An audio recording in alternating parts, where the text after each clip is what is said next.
Assalamualaikum warahmatullahi wabarakatuh. Saya Muhammad Ihsan Ramadan dari kelas 10 IPS 2. Kali ini saya akan mempresentasikan teori masuknya kebudayaan dan agama Hindu-Buddha ke Indonesia.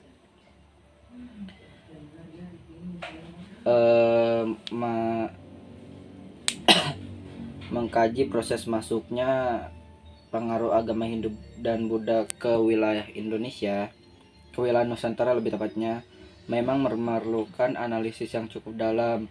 Hal tersebut dikarenakan belum terdapat kesepakatan yang bulat di antara para ahli mengenai siapa yang membawa kebudayaan tersebut ke Nusantara secara garis besar. Peneliti membagi proses masuknya ke budaya Hindu-Buddha menjadi dua. Pendapat pertama bertolak dari anggapan bahwa bangsa Indonesia berlaku pasif dalam proses ini. Para pendukung konsep pertama ini selalu beranggapan bahwa telah terjadi kolonisasi oleh orang-orang India. Teori yang termasuk dalam kelompok pendapat pertama antara lain teori Brahmana, teori Ksatria, Waisya, dan Sudra.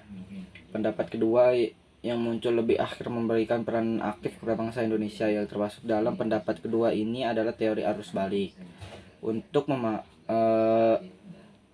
Ada 4 teori yang cukup terkenal dalam masuknya agama Hindu dan Buddha ke Indonesia. Pertama, teori Brahmana. Ada 5 lebih tepatnya, ada 5. Pertama, teori Brahmana. Van Leur mengajukan keberatan baik terhadap teori Ksatria ataupun teori Waisya. Keberatan pertama adalah mengenai kolonisasi. Suatu kolonisasi yang mengakibatkan penakluk oleh golongan Ksatria tentunya akan dicatat sebagai suatu kemenangan. Namun catatan itu tidak ditemukan dalam sumber-sumber tertulis di India. Di Indonesia pun tidak ditemukan prasasti-prasasti sebagai bukti adanya penaklukan. Selain itu, suatu kolonisasi selalu disertai oleh pemindahan segala unsur masyarakat dari tanah asal, misalnya sistem kasta, kerajinan, bentuk rumah, tata kota, bahasa pergaulan, dan sebagainya.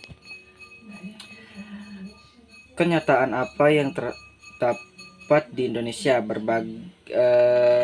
berbeda dengan yang terdapat di India. Kalaupun ada pedagang-pedagang India yang menetap, mereka tinggal di perkampungan khusus. Sampai sekarang masih ditemukan kampung keling di beberapa tempat di Indonesia Barat. Mereka yang menetap di perkampungan khusus itu kedudukannya tidak berbeda dengan rakyat biasa di tempat itu.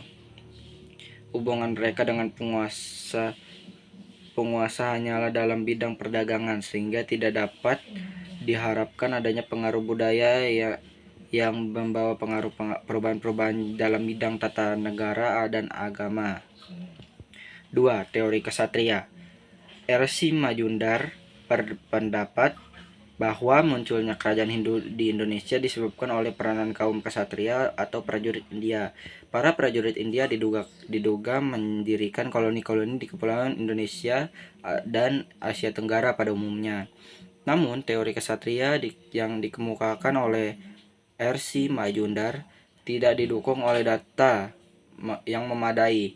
Selama ini belum ada bukti arkeologis yang menunjukkan adanya ekspansi lebih tepatnya prajurit India ke Indonesia.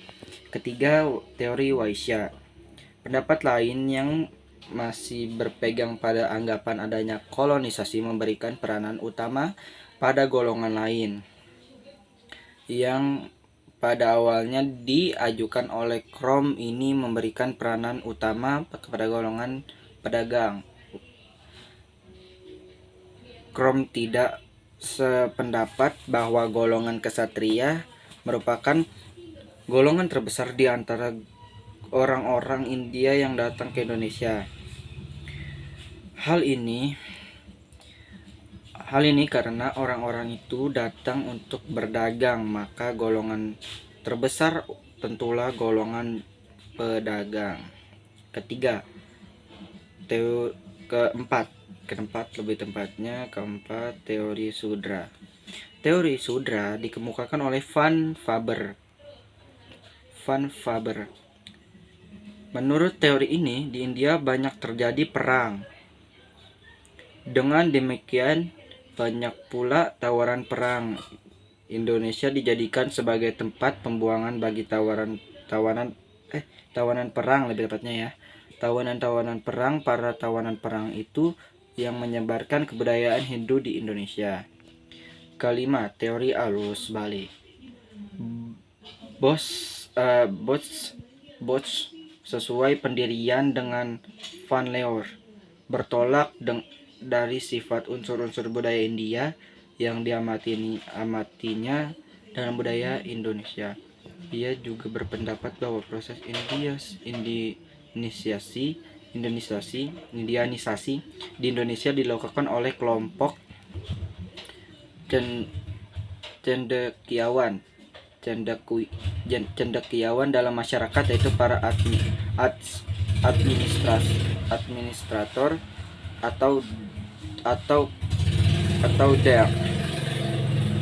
Untuk mengamati proses yang terjadi di antara budaya Indonesia dan India, Bosch menggunakan istilah penyuburan. Ia melihat dua jenis proses penyuburan. Penyuburan pertama dan kemungkinan telah terjadi lebih dahulu adalah proses melalui pendeta agama Buddha. Awal hubungan dagang antara Indonesia dan India bertepatan pula dengan perkembangan pesat dari agama Buddha. Biksu-biksu agama tersebut menyebar ke seluruh penjuru dunia melalui jalur-jalur perdagangan tanpa menghiraukan kesulitannya. Mereka mendaki pegunungan Himalaya untuk menyebarkan agamanya di Tibet. Dari Tibet kemudian melanjutkan dakwahnya ke utara hingga akhirnya sampai ke Cina. Kedatangan mereka biasanya diberitakan terlebih dahulu. Setelah mereka tiba di tempat tujuan, biasanya mereka berhasil bertemu dengan kalangan bangsawan istana. Terima kasih atas penjelasan saya pada hari ini. Wassalamualaikum warahmatullahi wabarakatuh.